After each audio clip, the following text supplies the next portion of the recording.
Hello दोस्तों, कैसे हो आप सभी। आज मैं आपके लिए कहानी लेकर आई हूँ बुड्ढी दादी। शांति देवी बार बार अपने पोते राहुल को आवाज़ देने लग रही थी, पर वह टेलीविज़न देखने में मस्त था। उनकी आवाज़ सुनकर उनकी पोती गीता उनके पास आई। कहने लगी, कुछ काम है क्या दादी। कुछ नहीं, राहुल को बुला रही थी। मुझे सहारा देकर आंगन तक ले जाता तो थोड़ी देर धूप में बैठ जाती, पर वह सुन ही नहीं रहा। आओ दादी, मैं ले चलती हूँ, गीता कहती है। पर दादी उस पर गुस्सा होने लगती है। यह लड़कियों के काम नहीं है, तुम जाओ अपनी माँ का रसोई में हाथ बंटवाओ। शांति देवी को अपना पोता बहुत लाडला था और यही वजह थी वह दिन पर दिन बिगड़ता जा रहा था। साल भर पहले शांति देवी के बेटे राम प्रसाद का एक एक्सीडेंट में निधन हो गया था और वह सरकारी नौकरी पर थे, इसलिए उसकी उसकी पेंशन आती थी। मकान घर का था, ऊपर वाली मंजिल किराए पर दे रखी थी, कुछ पेंशन और कुछ किराया। घर का खर्चा आराम से निकल जाता था। गीता भी 12वीं कक्षा में पढ़ने लग रही थी और राहुल कॉलेज जाता था। शांति देवी बचपन से ही अपने पोता पोती में फर्क करती आ रही थी। उसे हमेशा खाने का सामान ज़्यादा देती, छुप छुप कर बादाम भी खिलाती, उसके लिए अलग से देसी घी के लड्डू भी बनाती। उनका मानना था, बेटियां तो पराया धन होती हैं, बेटे ही बुढ़ापे में सेवा करते हैं। और उनकी इसी भेदभाव, बहुत ज़्यादा लाड प्यार ने उसे बिगाड़ दिया था। ना उसकी पढ़ाई लिखाई में मन लगता था, बस पूरा दिन आवारा बच्चों के साथ घूमता रहता था। वहीं गीता एक समझदार लड़की थी। एक दिन गीता अपनी सहेलियों के साथ स्कूल से आ रही थी तो उसने कबाड़ी वाले की दुकान पर एक पुरानी व्हील चेयर देखी। कहने को तो वह पुरानी पर बिल्कुल नई जैसी थी। तो उसने कबाड़ी वाले भैया से पूछा, भैया यह व्हील चेयर कितने की है। तो वह बोला, कहने लगा 3,000 की दूंगा, ऑटोमेटिक है।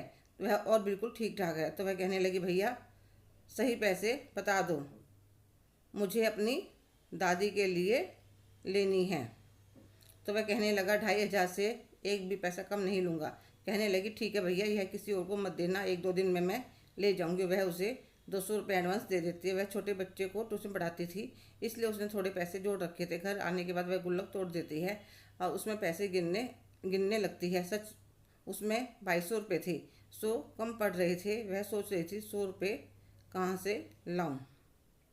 फिर उसने सोचा, जिन बच्चों को पढ़ाती हूँ उसकी मम्मी से 200 रुपये एडवांस ले लेती हूँ। और वह अगले दिन पैसे लेकर दुकान वाले भैया के पास ले जाती है। उसे पूरे पैसे देकर 100 एक्स्ट्रा देती है। भैया इसे बिल्कुल साफ़ करके जो थोड़ा बहुत पेंट उतरा है उसे ठीक करवा देना, मैं शाम को ले जाऊँगी।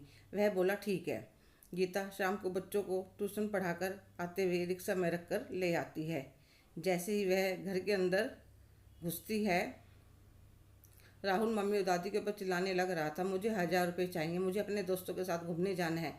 और मम्मी गुस्सा हो रही थी कि मेरे पास इतने पैसे नहीं हैं, इतने मैं चेयर लेकर अंदर पहुंच जाती हूँ। मुझे देखकर कहने लगा, इस मैडम के पास इतने पैसे कहाँ से आ गए जो यह चेयर खरीद कर ले आई। तो मैंने कहा, यह मैं दादी के लिए लाई हूँ, जो बच्चों की ट्यूशन पढ़ाती हूँ वह जोड़े हैं। फिर मैं उसे उस कुर्सी पर दादी को बिठाकर पूरे आंगन में घुमाती हूँ।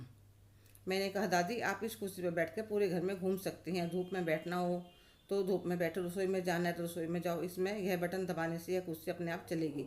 दादी मेरे सिर पर हाथ रखती है और ढेर सारा आशीर्वाद देती है और राहुल की तरफ देखकर कहती है, बेटा मैंने पूरी उम्र तेरे को इतनी ममता दी कि तू पोता है दादी की सेवा करेगा, पर मैं गलत थी। बच्चों के अंदर अच्छी भावना होनी चाहिए, फिर पोता हो पोती हो, बेटा हो बेटी हो। गीता ने कितनी मेहनत से बच्चों को ट्यूशन पढ़ाया और वह पैसे अपनी बुढ़ी दादी की खुशी के लिए खर्च कर दिए। इसे कहते हैं संस्कार। और तू कुछ कमाने की बजाय हमारे सिर पर ही चढ़े जा रहा है कि तुम्हें घूमने जाने के लिए पैसे चाहिए, कुछ सीख अपनी छोटी बहन से। तो राहुल गुस्से में बाहर चला जाता है और दादी कुर्सी पर बैठकर बटन दबाकर सारे आंगन में चक्कर काटती है और पड़ोसियों को कहती है, देखो मेरी पोती मेरे लिए क्या लाई है, और मुझे ढेरों आशीष देती है। हेलो दोस्तों, कैसे हो आप सभी। आज की कहानी आपको कैसी लगी, कमेंट करके ज़रूर बताइएगा। अगर आप मेरे चैनल पर नए हैं तो प्लीज़ लाइक, शेयर, सब्सक्राइब करना ना भूलें। धन्यवाद।